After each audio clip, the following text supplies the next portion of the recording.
Ciao Cristian, tutto bene?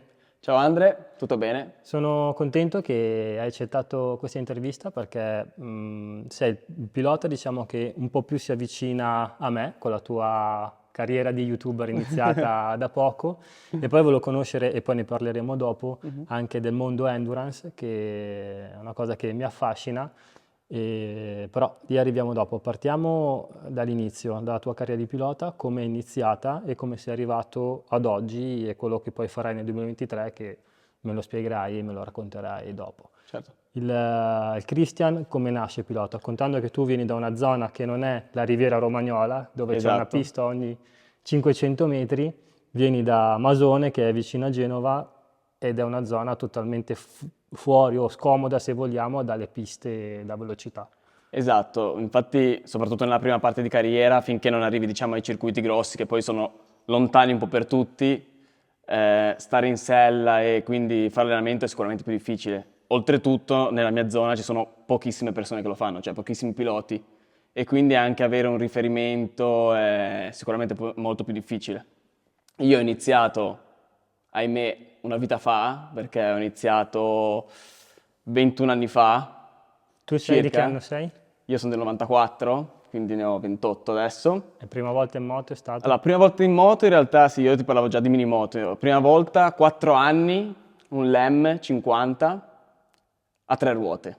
Tre ruote. Sì, è un po' strana, non so se ce l'avevo solo io forse. Sì, sì, un po' strana, però a 4 anni, quindi cioè, Ma la passione arriva dal papà. papà. Papà non è nell'ambiente, era solo appassionato, diciamo, quindi nulla di che, però appunto era appassionato, quindi mi ha regalato questa moto, però calcola che io dopo 2 o 3 mesi già andavo su 2 ruote, no? Cioè 3 ruote come un'ape, no? Cioè una davanti, 2 dietro ovviamente, quindi io andavo su 2 ruote, eccetera. Poi però il cross non è che mi entusiasmava tanto, la moto successiva è stata un po' l'Inix 1 da cross piccolino. Perché vieni da una zona di enduro, di fatto. Diciamo che non c'è niente. Neanche. Non c'è niente, però, perché c'è il parco del Beigua, eccetera, no? Quindi non si può neanche fare quello. Però sicuramente meglio la terra che l'asfalto. Asfalto proprio 0, 0, 0. E quindi Polynix 1 però era una roba un po', cioè andavamo una volta ogni tanto, c'era una cosa un po' passeggera. Poi al lavoro mio papà hanno praticamente organizzato i colleghi una volta di andare con le minimoto a noleggio, come magari si può fare in mille cose. Sapevano che io ogni tanto andavo in moto, ero piccolino, avevo 5-6 anni, e mi hanno portato con loro. E quindi con i colleghi di mio papà io sono andato subito forte, eccetera, e allora mio papà ha detto, guarda che è molto meglio l'asfalto che la terra. Allora lì ho abbandonato la terra, anche perché avevo dato anche una zuccata pesantissima, quindi già non ero amicissimo. E è iniziata poi la carriera, carriera, all'inizio ovviamente c'hai 6-7 anni, però Primi anni mi ha 2000. comprato la minimoto, siamo iniziati, cioè abbiamo incominciato ad andare ogni tanto in pista, finché poi, solo assolutamente per divertimento, il primo annetto. Prima gara? Prima gara, selettive zona A, perché una volta facevano selettive zona A, zona B, zona C, perché c'eravamo tanti piloti, ora pilotini ce ne sono pochi Campionato pochi. italiano, nel senso, di minimoto. Erano le selettive per il campionato italiano, c'erano 4 gare, poi i migliori della zona A, i migliori della zona B, dove ce n'era una marea, e zona C i migliori facevano le 4 tappe di finale di campionato italiano. Io prima gara ho fatto secondo, ancora me lo ricordo sotto l'acqua peraltro, e quindi comunque siamo andati subito abbastanza bene, Dove? ad Alessandria. E lì allora, piano piano, all'inizio mi sono qualificato per le finali, però non le abbiamo fatte, anche perché era ancora una cosa molto, molto, cioè solo divertimento, no? Tu e tuo padre. Io e mio padre, semplice, il team Gama, proprio semplicissimo. E avevi 6 anni? 7? Avevo 7-8 già. Calcola che io ho fatto una carriera molto lunga nelle minimoto.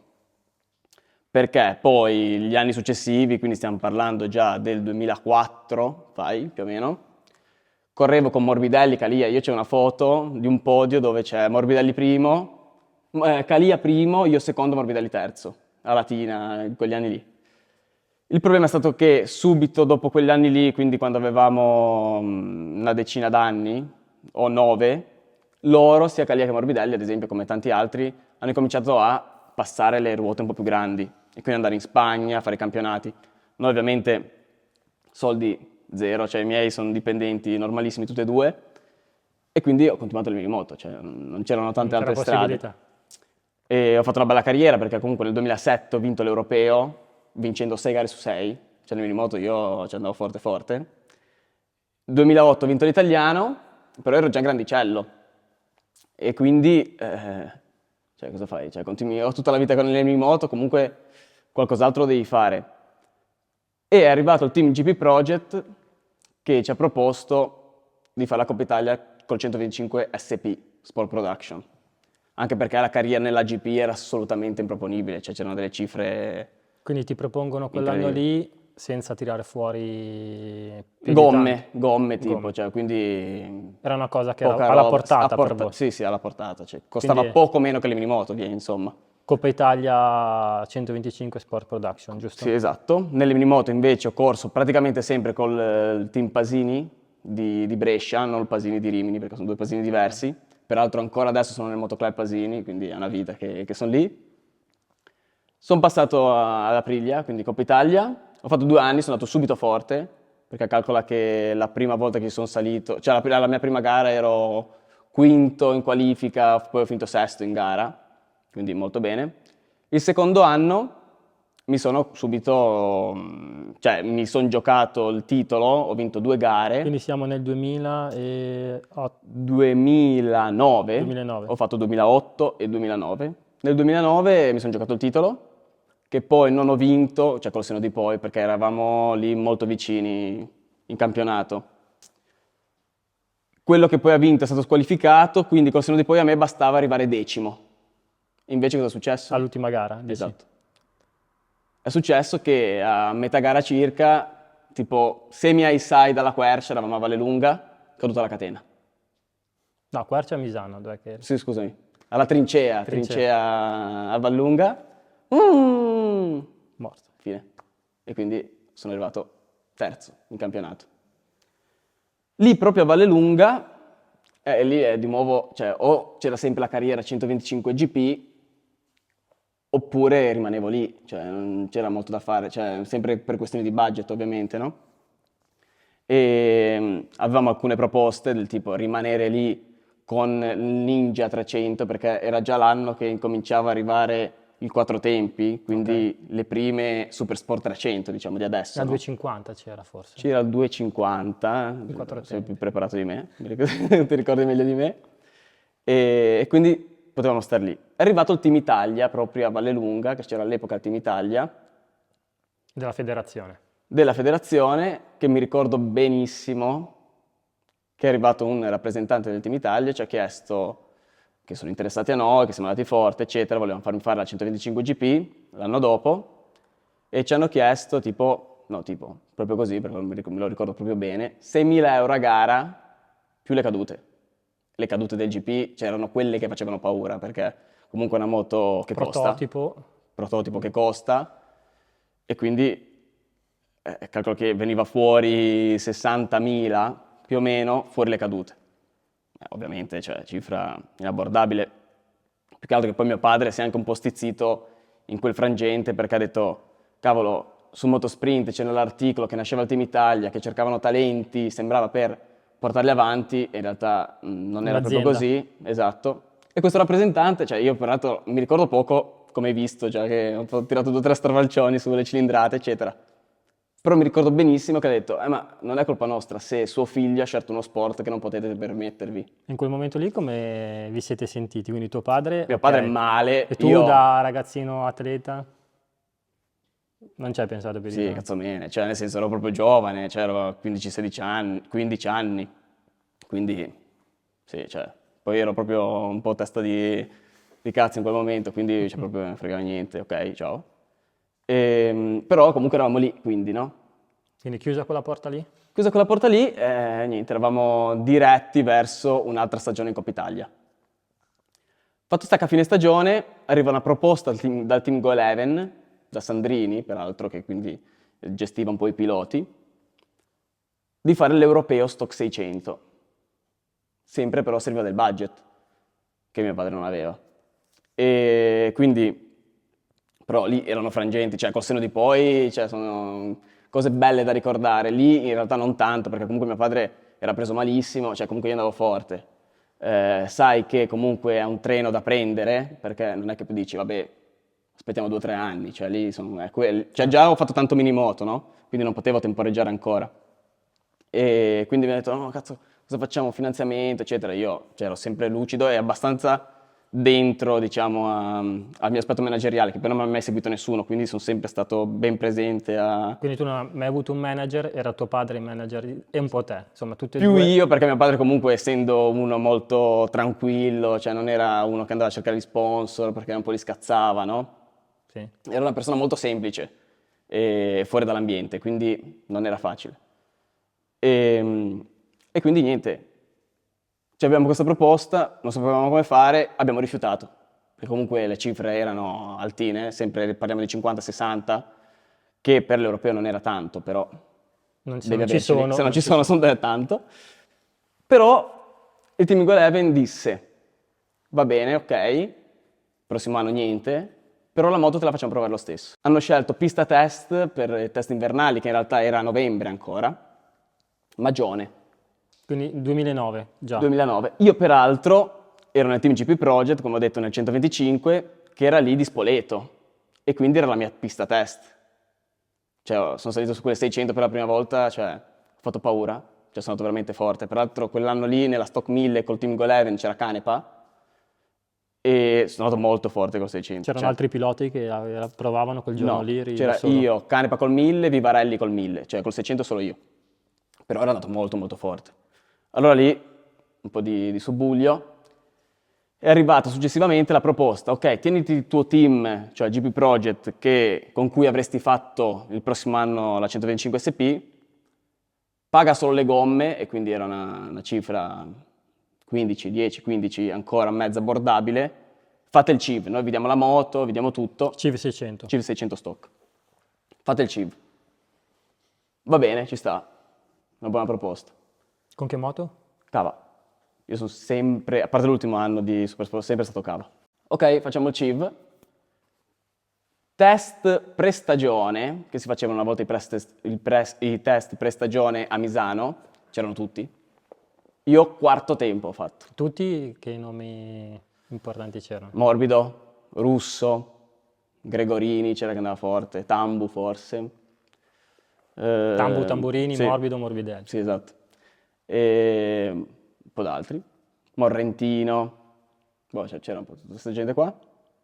Comunque il fatto è che era Seconda la mia volta che usavi le 600. seconda volta che usavo 600. E gli altri invece, avendo fatto un percorso diverso, Sì, vabbè, non erano la calcola prima tipo volta. Russo ha 2 anni in più di me, quindi comunque c'era già il suo terzo anno, cioè anche il Morbidelli era andato in Spagna prima, poi è tornato, comunque che aveva abbandonato, cioè erano già La 6 600 7 ce l'avevano anni già che... in mano, Sì, insomma. sì, quella sì, moto. sì, sì, assolutamente sì.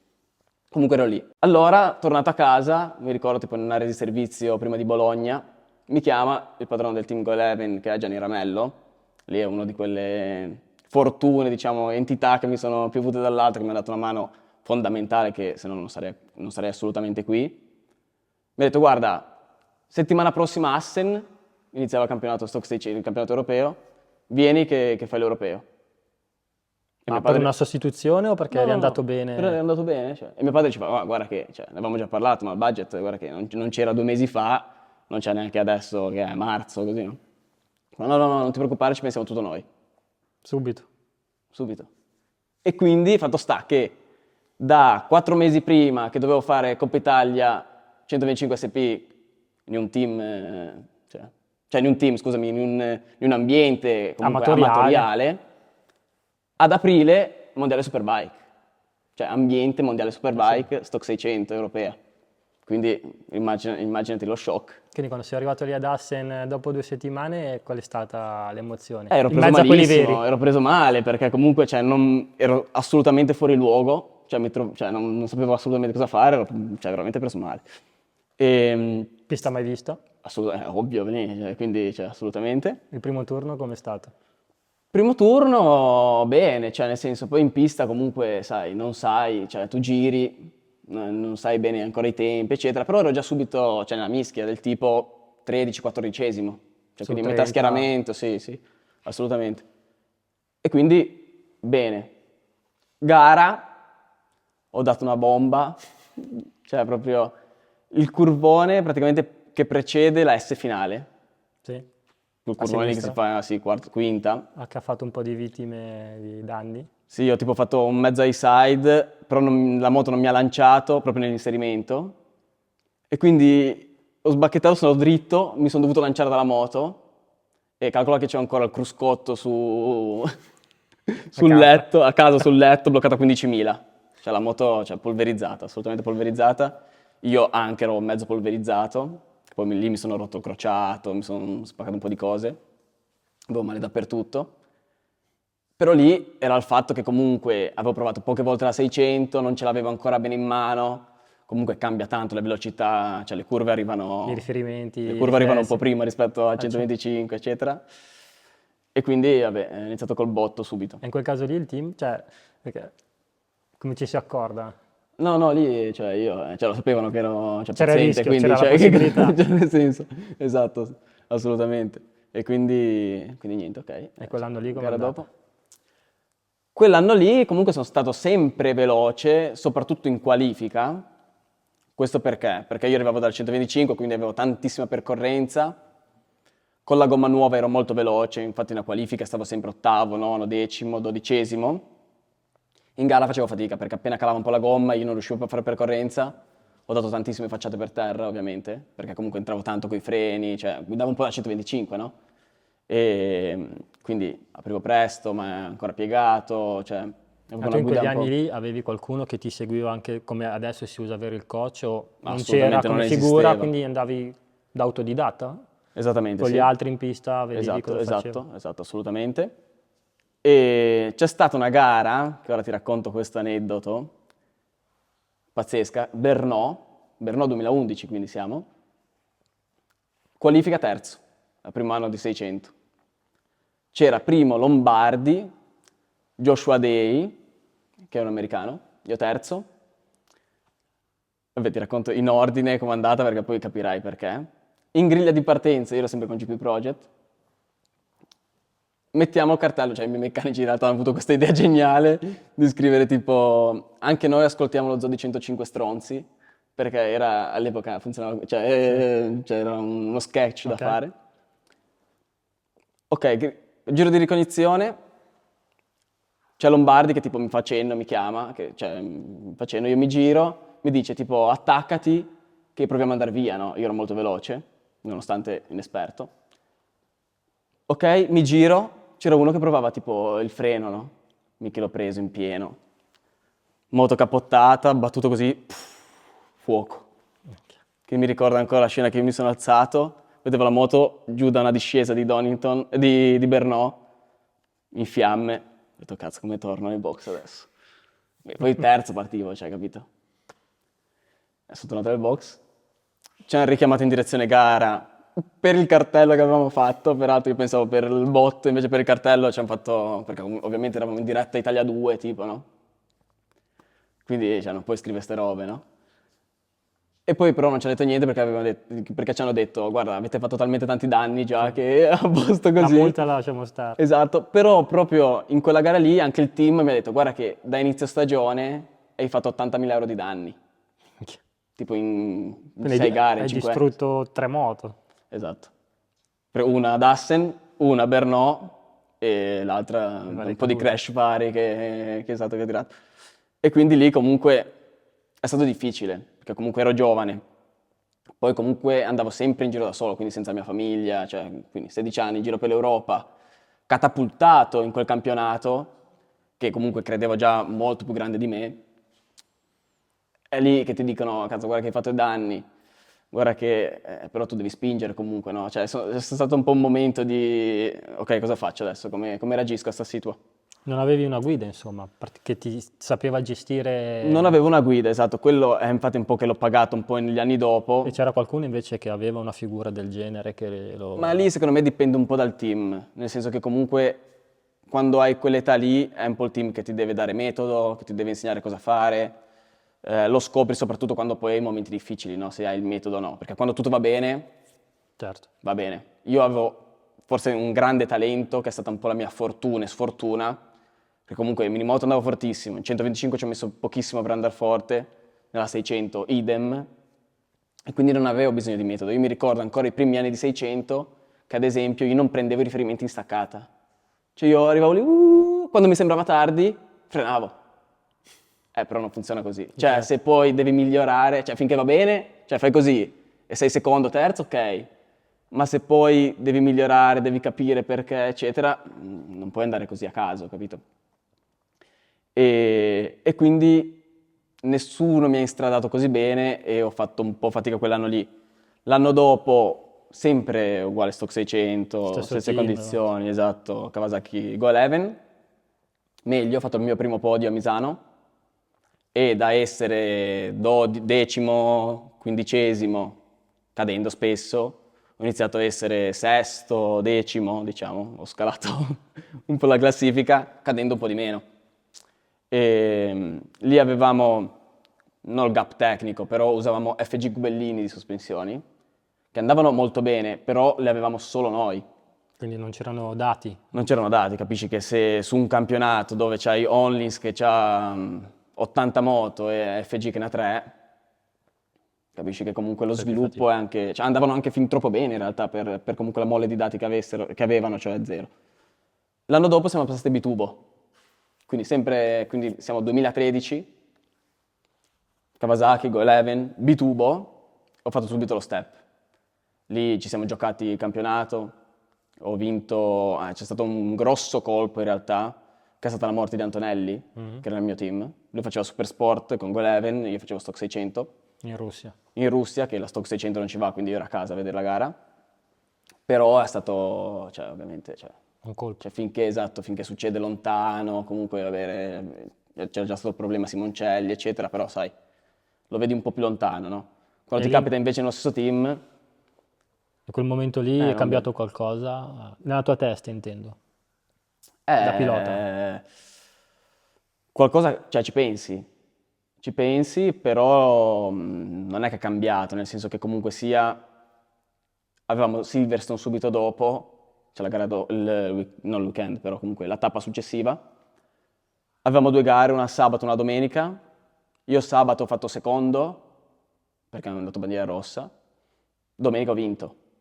E lì è stato comunque, cioè, molto emozionante, comunque, sono quelle cose che ti ricordi, no? Certo. Poi il team, cioè, comunque è stata più sentita di prima, perché comunque il team che ha avuto prima un dolore così grande, a passare alla vittoria, che era la mia prima vittoria peraltro, avevo già fatto podio, eccetera, però prima vittoria è stato liberatorio e comunque, cioè, molto toccante, no? E quell'anno lì ho fatto diversi podi, la vittoria solo a Silverstone, ho fatto a pole position al Nürburgring. Fatto sta che arrivo all'ultima gara, secondo a 6 punti da Morbidelli. Quindi quell'anno lì c'era l'anno di Morbidelli, era dove ha vinto? Esatto, bravo. E c'eravamo in realtà solo io, Morbidelli e Nocco che facevamo un po' la differenza. Cioè, eravamo sempre noi tre, diciamo, che Cioè ci ve la giocavamo. giocavate. Sì, esatto. E arrivati a Jerez l'ultima gara, lì a Jerez andavo particolarmente forte. Avevamo anche fatto i test prima, quindi cioè, qualifica 1 primo, pole. Qualifica 2, noi avevamo solo tre gomme, no? Usavamo un anteriore e 2 posteriori. Sempre primo, cioè la FP1 primo, qualifica 1 primo, qualifica 2 tutto il turno primo, tipo a 2 minuti dalla fine passo sul dritto, P2. Gomme finite ovviamente, però cosa fai, non provi ad passare il tempo. Sono arrivato praticamente al rampino, fino a metà pista circa, ero 2 decimi sotto, cioè stavo facendo, cioè, follia pura. Ho fatto il secondo sinistra, ovviamente non ci sono uscito, moto polverizzata. Calcola che le qualifiche 2 erano sabato mattina, noi correvamo sabato pomeriggio. Ho polverizzato la moto sabato mattina. Sabato pomeriggio, ok, gara, parto secondo. Al secondo giro, io ero terzo, ero lì davanti, comunque sai, prime battute di gara, mi si spegne la moto. Spegne Era la la moto moto. che hanno rimontato Sì. nel frattempo. Esatto, sì, praticamente quasi tutto diverso, Ricostruito. però esatto, la moto che hanno rimontato. Io spengo, ovviamente essendo al secondo giro mi passano tutti, riaccendo, la moto riparte, arrivo ancora nono, giusto?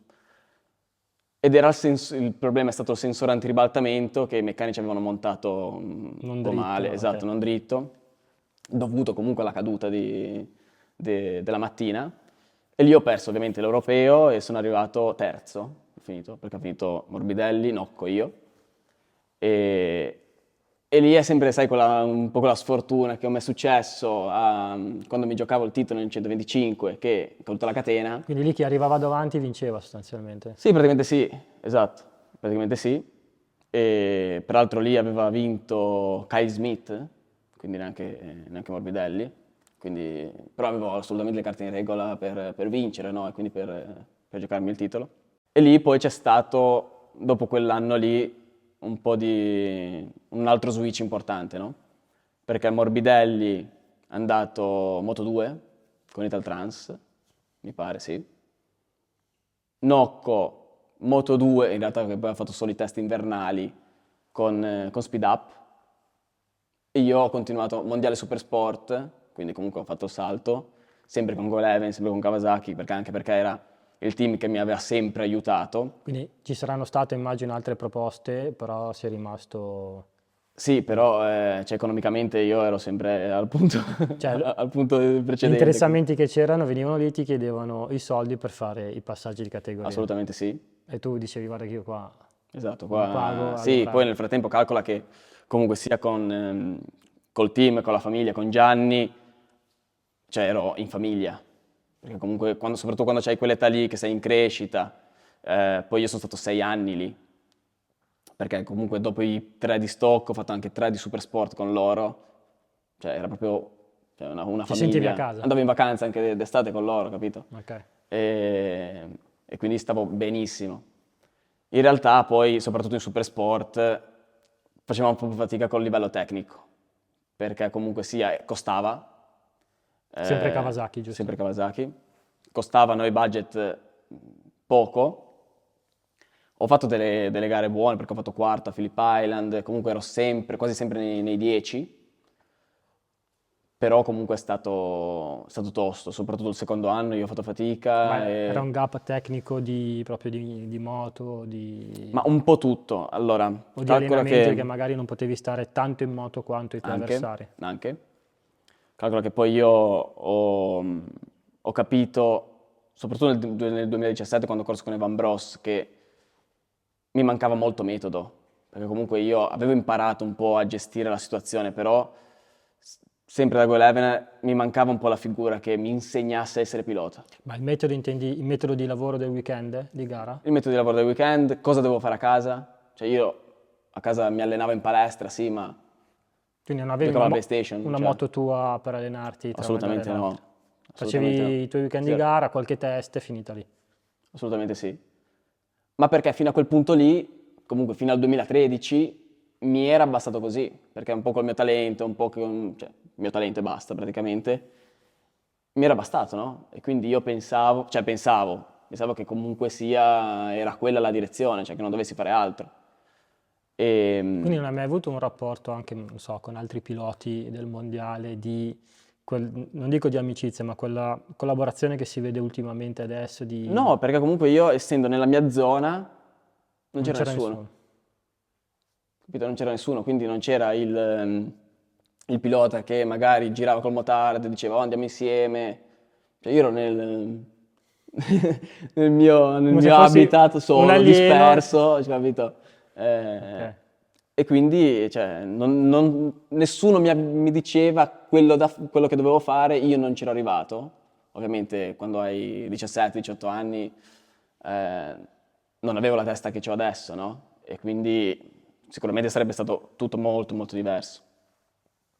E quindi ho fatto fatica quegli anni lì, tanta, tanta. Infatti ci andavo alle gare, ma non vedevo l'ora che finisse il weekend, cioè proprio mi era passata, cioè mi era passata un po' anche la scintilla, cioè non avevo più tanta voglia E quindi comunque quando di... sei passata al team nuovo, Evan Bros, che cosa ti hanno detto? Che cosa è cambiato da lì? È cambiato che... A parte la moto.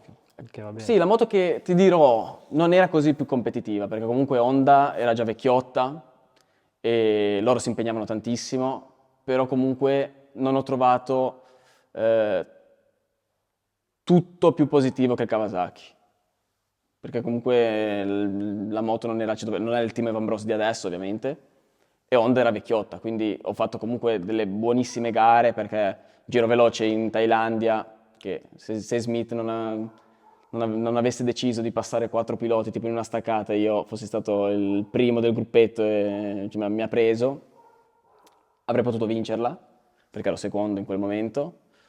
Partivo terzo a Imola, comunque cioè, ho fatto qualche gara. Qualche exploit c'è Esatto, stato. a Misano ero quarto nel gruppetto insieme al primo, poi sono andato per terra. Comunque, cioè, siamo stati competitivi a tratti, comunque sempre nei 10, quindi bene, cioè non è una stagione negativa assolutamente. Però cosa è successo? Inizio campionato, Pellegrini ha voluto che mi trasferissi a Ravenna, Pellegrini, chi è? è Scusa? capotecnico, Di Evan Bros. Maurone, sì, capotecnico. Mi sono trasferito nella sede del team, praticamente mi ha dato l'appartamento, mi allenavo dove si allenava Cari, Casulo e Melandri, quindi la palestra mi allenavo spessissimo, tipo 3-4 giorni a settimana, cioè io mi allenavo prima 2 volte a settimana, cioè, ma un'oretta, cioè, capito? E bastava per fare cos'erano, 20 giri? Sì, sì, Cioè, cioè, non avevi problemi? no, facevo un po' fatica alla fine, però, cioè, però comunque quella la fai sempre, capito? Perché tanto spingi, Certo. quella la fai sempre, no? E lì ero iperallenato, cioè, perché comunque facevo 1 ora e mezza di palestra e poi Questo è sempre tipo 40 minuti di piscina. 2017, Una follia, cioè, potevo fare triathlon, cazzo, certo. non le gare, no? Ma che anno era? 17, 2017? Quanti 17, anni avevi quindi? 20 anni, 21? sì. Quindi lì andando alla palestra di Caricasulo e Melandri Sì, hai già comunque iniziato un po' esatto, sei in avere una Romagna, preparazione esatto, più professionale. esatto, poi loro avevano un motardo, ogni tanto andavo a Pomposa, Giravi con loro, te allenavi con esatto. loro. Mi hanno aperto, cioè mi hanno spiegato un po' cosa vuol dire essere pilota, quello che mi era mancato prima, no? E lì si è accesa un po' la spia del fatto che, cioè della frase che mi disse forse proprio Mauro, che il duro lavoro batte il talento quando il talento non lavora duramente. Cioè il talento, se tu lo puoi avere, però se non lavori, quello che si sbatte ti viene a prendere, ti supera. Cioè anche se ha un po' meno talento, ma c'è Si più sbatte lavoro esatto, dietro, ti assolutamente. batte. Esatto. È quello proprio che ho visto, perché fino alla Stock 600 io sono andato avanti solo Di di rendita. rendita, di talento, e poi in realtà quando sono arrivato ai Supersport c'era Sofoglu, Cluzel, cioè gente costruita, cioè piloti veri, no? E io non è che arrivavo lì con il mio zainetto di talento e potevo arrivare davanti. E quindi cioè, sono rimasto un po' col cerino in mano e quindi lì è stato molto molto cioè, costruttivo personalmente, no? Cioè, mi ha insegnato tanto, ma comunque anche negli ultimi anni di GoEleven dove ho fatto tanta fatica, comunque cioè, personalmente sono cresciuto tanto, no? Perché comunque anche quando fai fatica cresci assolutamente, forse anche di più, e quindi comunque ho fatto un carattere molto molto solido. Ma il cambiamento da GoEleven a Evan Bros, quell'anno lì, da cosa è stato dettato? Perché sei rimasto tanti anni con lo stesso team, come mai c'è Sì, stato un cambiamento? ma perché semplicemente a me serviva forse aria nuova, poi sai, ma un po' anche come in ambito aziendale, no? Quando sei in famiglia non sempre è positivo per la performance, no? Non avevi più stimoli, diciamo. Mi mancavano un po' gli stimoli, non c'erano nuovi avanzamenti tecnici, cioè vedevo che avevo qualcosina in meno e non avevo più lo stimolo, quindi cioè, era un rischio perché comunque andare via da GoEleven sapevo che sarei potuto rimanere a piedi perché il budget non c'era e quindi non sapevo chi altro mi avrebbe potuto aiutare. Fortunatamente Van Bros non avevo le condizioni di GoEleven, però mi ha dato una bella mano. Solo quell'anno lì, perché loro comunque avevano già una struttura Honda, avevano già le moto a disposizione, eccetera. L'anno successivo, in realtà loro sono passati a Yamaha perché Honda non era più competitiva e servivano veramente tanti soldi per Per switchare a seguirli. Yamaha e quindi quindi ho mollato. Quindi non c'è stata alcuna possibilità, anche se ti giocavi comunque la top 10. Sì, ma Giusto, non- in realtà lì comunque cioè, è stato positivo perché calcolo che io, come ti dicevo, sono stato 6 anni con Kawasaki, con un team, comunque cambiare metodo di lavoro, andare a Ravenna, con Honda che forse non era la più competitiva, con comunque il poco budget che aveva allora Evan Bros, fare quei risultati lì non era male. Cioè, comunque io non avevo mai provato Honda, cioè, avevamo pochi dati in realtà su di me, il team non mi conosceva, quindi è stato tutto sommato positiva la stagione. Certo, ho fatto qualche caduta di troppo, che però, cioè comunque fosse arrivato a podio a Misano, fosse arrivato a podio in Thailandia, che erano le gare dove era un po' più competitivo, anche a Imola, non sarebbe in sostanza cambiato praticamente niente. Ok. Cioè a fine anno sarebbe comunque andata come è andata. Sì, perché allora comunque volevamo passare a Yamaha E altri team non c'erano no, alla portata del tuo assolutamente no, portafoglio, diciamo così. assolutamente no, assolutamente no. Perché comunque anche al mondiale si paga sostanzialmente. Ah sì, sì, Cioè, tanto. Quello che cosa cambia costa una stagione, l'ultima stagione che hai fatto, più o meno? Cosa sarebbe costata? Ma calcolo che io ci ho avuto troppa fortuna, perché lì dovevamo prendere Augusto Fernandez, poi li ho lasciati all'ultimo. Sono stato fortunato con Evan Bros, perché sennò serviva anche lì un bel budget. E sono rimasti a gennaio senza pilota, tipo. Però una stagione di un team buono costa più di 150.000 euro nel mondiale Supersport. E quindi assolutamente no. E nonostante quei risultati lì, comunque la federazione poi non si è più ripresentata a vedere il tuo talento, no? Allora, la federazione si è ripresentata, non adesso, nel 2012, Ah, quando facevo Stock 600, anche perché lì aveva il team in 125 CP, in 600. aveva anche il team in 600, dove all'epoca correva Russo Vitali, mi sa, quando sono venuti da me, nel 2012. Però anche lì serviva budget. E quindi io ero... Cioè che il budget lì, il Team Italia era seguito da Puccetti, quindi in realtà avevano Kawasaki. Non c'era così tanta differenza da GoEleven. Loro comunque ovviamente Puccetti, anche nel 2013 quando ho combattuto con loro, perché sia Morbidelli che Nocco erano Team Italia Puccetti, la loro moto aveva qualcosina in più, probabilmente. Però comunque sia, cioè, essendo stock, sai, anche Ok. GoEleven aveva un'ottima moto e cioè, ero lì davanti con loro, quindi non mi mancava assolutamente niente.